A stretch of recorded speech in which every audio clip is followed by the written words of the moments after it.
প্রশ্ন করা হবে, মাইয়েত শুনতে পারবে যে মানুষ চলে যাচ্ছে হেঁটে হেঁটে।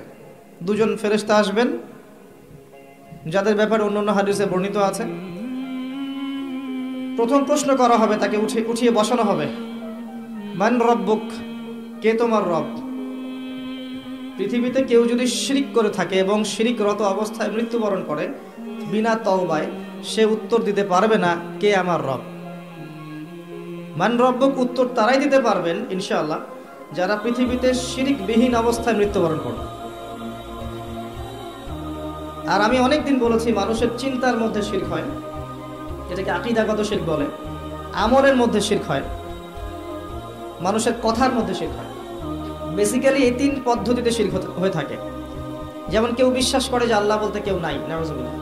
কেউ বিশ্বাস করে যে মহাবিশ্ব আল্লাহ সৃষ্টি করেননি, বিগ ব্যাং থেকেই সৃষ্টি হয়েছে। কেউ বিশ্বাস করে যে আল্লাহ আছেন, আরো অনেক ইলাহ আছে। কেউ বিশ্বাস করে আল্লাহ ছাড়া কেউ রোগ ভালো করতে পারে, কেউ সন্তান দিতে পারে, আল্লাহ ছাড়া কেউ আমাকে পরকালে পার করিয়ে দিবে। এরকম চিন্তা চেতনা কারো যদি থেকে থাকে, এটা হচ্ছে বিশ্বাসগত শিরক। আমি কি বোঝাতে পারছি? কিছু আছে কর্মগত শিরক। যেমন কেউ আল্লাহ ছাড়া অন্য কাউকে সেজদা করলো, আল্লাহ ছাড়া অন্য কারো নামে কসম করলো, আল্লাহ ছাড়া অন্য কারো কাছে সন্তান চাইলো, আল্লাহ ছাড়া অন্য কারো কাছে দোয়া করলো, আল্লাহ ছাড়া অন্য কারো নামে নজর মানত করলো, আল্লাহ ছাড়া অন্য কারো নামে শপথ করলো এবং কুরবানি করলো। কুরবানি আল্লাহ রাব্বুল আলামিনের হালালকে হারাম করে দিল, আল্লাহর হারামকে হালাল করে নিল। তাকদীর, আল্লাহর তাকদীর, ভাগ্যকে অস্বীকার করলো। এমনকি আল্লাহর দ্বীনের জ্ঞান অর্জন করলো দুনিয়া পাওয়ার আশায়।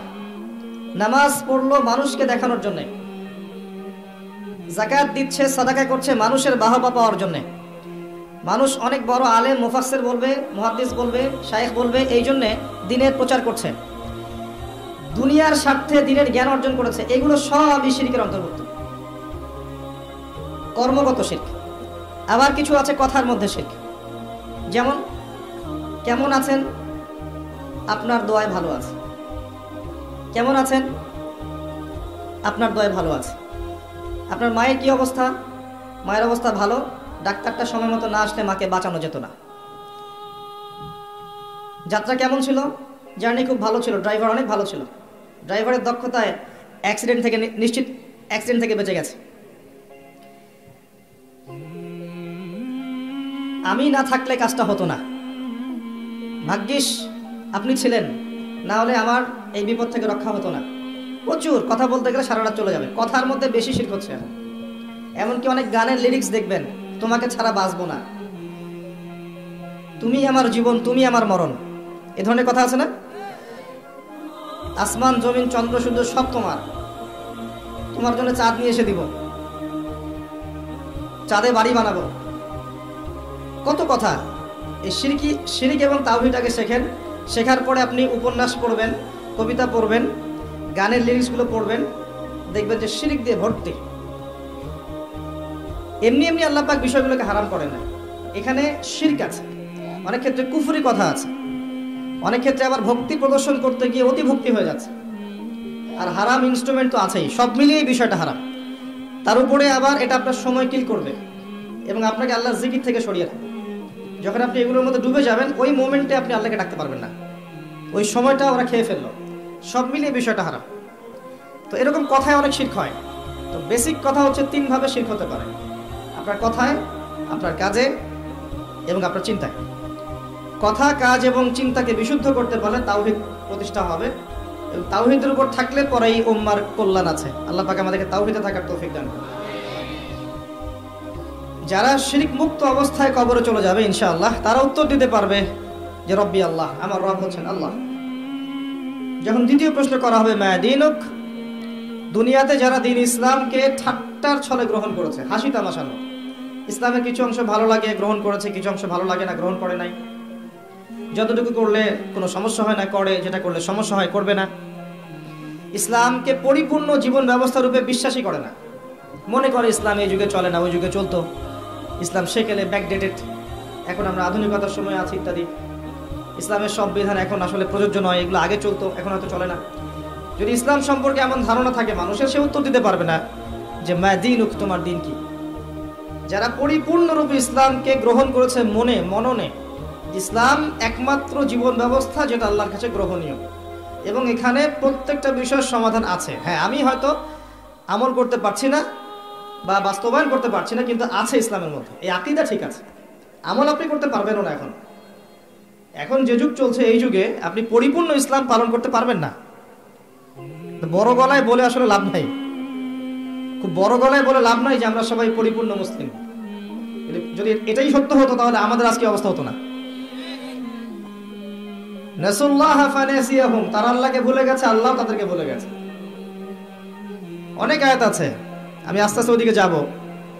আজকে আমাদের যে অবস্থা পুরো বৈশ্বিক প্রেক্ষাপটে, এর পিছনে আমরা দায়ী। মূলত আমরা ছাড়া দ্বিতীয় কেউ দায়ী নয়।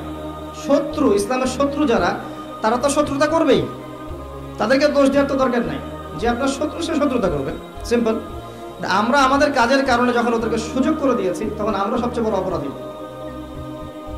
আলাইকুম আনফুসাকুম, আল্লাহ পাক বলেছেন, তোমরা নিজেরা নিজের নফসের আগে খবর নাও, নিজের নফসকে ঠিক করো। লা ইয়াদুররুকুম মান দাল্লা, যারা পথভ্রষ্ট হয়ে যাবে, এদের পথভ্রষ্টতা তোমাদের কোনো ক্ষতি করবে না। ইনিহতাদাইতুম, যদি তোমরা হেদায়েতের উপর থাকো। যদি তোমরা পরিপূর্ণ হেদায়েতের উপর থাকো, তাহলে যারা পথভ্রষ্ট হয়ে যাচ্ছে বা গেছে, এদের পথভ্রষ্টতা তোমাদের কোনো ক্ষতি করবে না।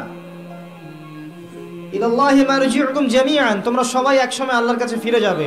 ফায়ুনাব্বিউকুম বিমা কুনতুম তা'মালুন, আল্লাহ পাক জানিয়ে দিবেন তখন তোমরা কি করেছো। এই আয়াতের মধ্যে সব কারণ এবং ওষুধ দেয়া আছে, সিচুয়েশনের কারণ দেয়া আছে, যে আমরা নিজেদের ফিকির করা বাদ দিয়েছি।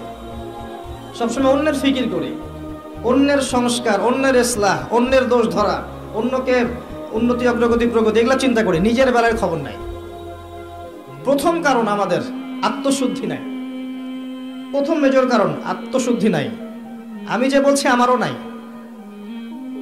বড় গলায় কথা বলা সহজ, বাস্তবতা হচ্ছে এই, আমরা প্রত্যেকেই অপরাধী। বক্তা, শ্রোতা, আলেম, জালেম, যত মানুষ আছে আমাদের এখানে চারপাশে, সবাই পাপী, সবাই অপরাধী, এবং প্রত্যেকেই যার যার দায়িত্ব অবহেলা করেছি। আলাইকুম আনফুসাকুম, তোমরা আগে নিজেদের নফস ঠিক করো। যারা পথভ্রষ্ট হয়ে গেছে, ওদের পথভ্রষ্টতা তোমাদের কোনো ক্ষতি করবে না। আগে নিজে ঠিক হও। আমরা দেখবেন সবসময় মানুষের সংস্কারের চেষ্টা করি, মানুষের ভালো, মানুষের কল্যাণ, মানুষকে পথ দেখাতে চাই, নিজেই পথ পাই না। এটা বাস্তবতা। দেখবেন পৃথিবীতে মুসলিমদের যতগুলো কান্ট্রি আছে, যত সামরিক বাহিনী আছে, যত অস্ত্র আছে, যত সম্পদ আছে, যত জনবল আছে, এটা পৃথিবীর অন্য কোনো জাতির নাই, কোনো জাতির নাই। না ইহুদিদের, না খ্রিস্টানদের, না মুশরিকদের, কারো নাই।